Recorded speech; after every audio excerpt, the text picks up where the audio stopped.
नमस्कार दोस्तों, आप सभी का बहुत बहुत स्वागत है अपना वीएफएक्स में। दोस्तों, आज हम फिर से लेकर आए हैं एक मनोरंजन स्टोरी जो कबीले के सरदार है। दोस्तों, चलिए वीडियो को स्टार्ट करते हैं।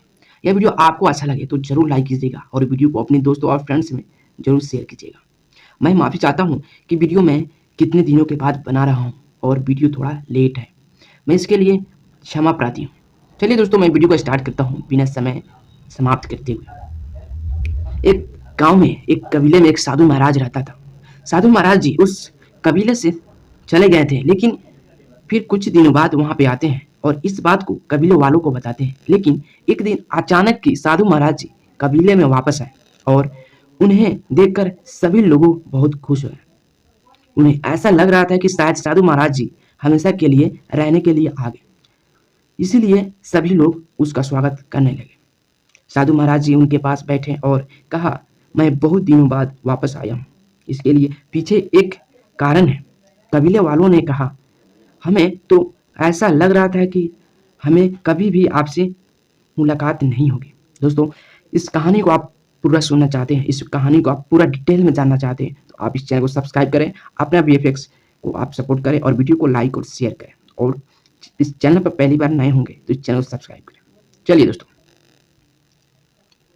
क्योंकि उस दिन आप ऐसा ही कहकर चले गए थे, लेकिन आप आ गए हैं तो हमें बहुत ही अच्छा लग रहा है। अब आप यहाँ पर रहिए और खाइए पिए और यहीं पे हमारे साथ एक समाज में रहिए और हम सब आपके साथ हैं।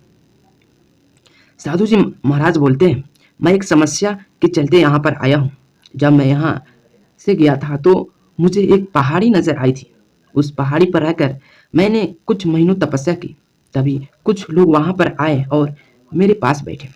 उस वक्त मैं तपस्या कर रहा था, इसीलिए मैंने उनकी ओर ध्यान नहीं दिया। लेकिन जब मैं तपस्या कर चुका था तो वह लोग वहां पर नहीं थे और मैं अगले दिन जैसे ही उठा तो वह लोग आपस में बातें कर रहे थे। उस कबीले में हमें जाना चाहिए। साधु जी महाराज कबीले वालों के समझाते हैं और कबीलों वालों को साथ लेकर उस पहाड़ी पर चलते हैं। अब चलिए देखते हैं साधु जी महाराज क्या बता रहे हैं। उस सरदार को अगर हम हरा देते हैं तो उस कबीले पर हमारा राज होगा। इसी बात को जानने के लिए हम साधु जी महाराज के पास आए हैं, लेकिन वह तपस्या कर रहे हैं, इसीलिए हमें उन्हें मिलना ही होगा और पूरी बात पूछनी होगी कि कबीले में कितने सदस्य रहते हैं, कितने लोग रहते हैं उस कबीले में और वह कैसे रहते हैं, जिससे हम वहाँ के सरदार को आराम से हरा सकें। उसके बाद साधु जी महाराज वहाँ से चले आए और उन लोगों के पास कभी मुलाकात नहीं हुई। उन लोगों से कभी मुलाकात नहीं हुई साधु बाबा से, और यह बात बताने के लिए इस कबीले में वापस आया हूँ। कबीले का सरदार बोला, आपने बहुत ही बड़ी कृपा की है जो हमें यह सूचना दे दी। हमें तो इस बात का भी कोई ज्ञान नहीं था कि आप यहाँ से बाहर भी आदमी हमारे से युद्ध करने के लिए तैयार है, या हमारे लिए कुछ भी ऐसे तरकीब खोज रहा है जिससे कि आसानी से हमें हरा सके। उसके बाद महाराज जी कहते हैं, मुझे ऐसा लगता है कि उनकी हरकतें ठीक नहीं है। तुम्हें बहुत ही सावधानी बरतनी होगी, क्योंकि वह तुम्हें हराने के लिए कोई भी काम कर सकते हैं। कबीले के सरदार कहने लगा, अगर वह कोई ऐसा काम करता है जिसके बारे में हमें ज्ञान नहीं है तो हम उसके लिए बहुत ही सावधानी बरतेंगे, और अगर वह सामने से अगर कोई मुकाबला करते हैं तो हमें उसे मुकाबले का जवाब देना होगा। साधु जी महाराज फिर से बोलते हैं, यह सब तो ठीक है, लेकिन तुम्हें बहुत ही सावधानी बरतनी होगी, क्योंकि हमें नहीं लगता कि उनकी हरकतें ठीक है। और साधु जी महाराज फिर से उसी कबीले में चले जाते हैं और वहाँ पे एक दिन रुकते हैं, और अगली सुबह होते ही वह दोनों आदमी कबीले में आए और कहने लगे, कबीले का सरदार कौन है, हमें मुकाबला करना है। कबीले का सरदार सामने आया और कहा, तुम कौन हो?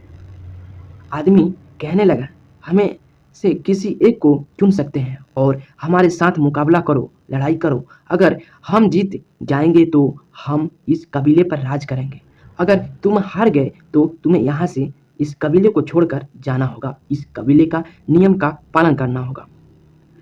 अगर कोई भी सरदार को हरा देता है तो वह कबीले में सरदार बन सकता है, यानी उस कबीले का मालिक बन सकता है। लेकिन यह कबीले के ही व्यक्ति द्वारा किया जाना था। बाहर का व्यक्ति इस हिस्से में भाग नहीं ले सकता।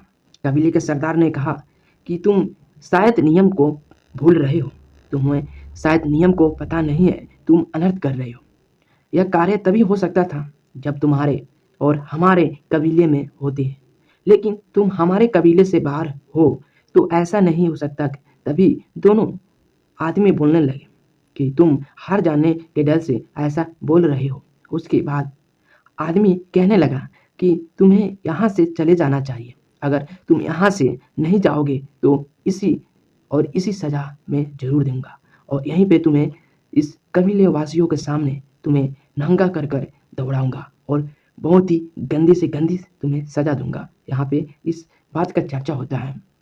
कुछ देर बाद कबीले के सरदार को ऐसा लग रहा था कि अगर वह दोनों ही मुकाबला करना चाहते तो कर सकते थे, लेकिन इसके लिए कोई नियम नहीं थे। अगर वह कबीले में होते हैं तो इसका दावा कर सकते थे। इसीलिए सरदार ने कहा, अगर तुम मुकाबला करना चाहते हो तो कर सकते हो, लेकिन जो तुम कह रहे हो, अगर मैं हार जाता हूँ तो यहाँ से मुझे जाना होगा और यह नियम कभी भी लागू नहीं हो सकता।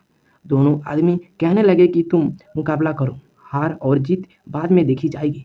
कबीले के सरदार ने उसमें से किसी भी आदमी से कहा कि तुम में से कोई भी आ सकता है और मुझसे मुकाबला कर सकता है। और इतना कहने के बाद कुछ ही देरों में मुकाबला शुरू हो गया और आखिरकार सरदार जीत गया। कबीले के सरदार ने जब जीत हासिल की तो कहने लगा कि तुम्हें ऐसा बिल्कुल भी नहीं करनी चाहिए और सोचना भी नहीं चाहिए कि तुम्हें सबसे पहले यह पता होना चाहिए। तुम किसी को भी जाकर यह नहीं कह सकते कि मैं तुमसे मुकाबला करूँगा। तुम्हारी सोच बहुत ही नीचे स्तर की है। उसके बाद दोनों आदमी हार कर कबीले से बाहर चले गए। साधु जी महाराज ने कहा कि जिसके अंदर हमेशा अच्छाई होती है वह हमेशा जीत जाते हैं और हमेशा जीत ही हासिल करते हैं। तुम सरदार हो, तुम्हारे अंदर सभी गुण मौजूद हैं। तुम सभी को मौका देता हूँ। और उसके बाद साधु जी महाराज वहाँ से चले जाते हैं और सरदार भी उन्हें छोड़ने के लिए काफ़ी दूर तक गए और कबीले के सरदार वाकई में बहुत ही अच्छे इंसान थे।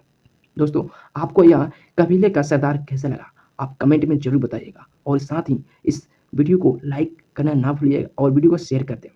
जय हिंद।